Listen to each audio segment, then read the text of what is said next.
Речиси десетина денови над 100 станари во зградите и околните куќи кај Штипска промаја се без мир. Со багери и машини се расчистува просторот пред нивните влезови, каде според таблата за градежни информации треба да никнат гаражи со висина од 3 метри. Станарите посочуваат дека просторот тајно бил продаден, а собственикот дозвола за градба има добиено пред 5 години. Револтот е уште поголем, бидејќи со новите искупи е узурпирано и државно земјиште. Они дупло повеќе ископаа и у дужина и у ширина.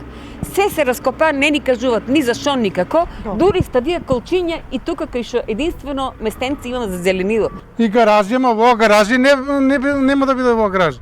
Во ќе биде нешто друго, јас гарантирам дека нешто друго ќе биде. Со изградбата на новиот објект велат им се подкопуваат темелите на зградата, а им е одземен и пристапниот пат. Опасно постојат темелите, има дождови, има снегови ќе дојдат, може да се разрушат, може да попусти зградата.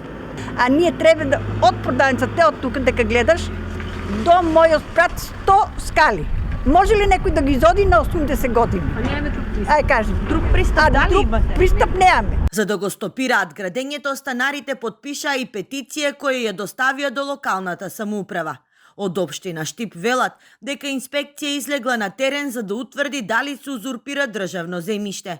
Истовремено ќе чекаат собственикот да плати дел од пеналите, бидејќи не ја испочитувал временската рамка, односно дека не изградил објект во рок од 2 години по добивањето на дозволата. Му даваат рок од 2 месеци. Станарите не отстапуваат, во недела сите заедно излегуваат на протести.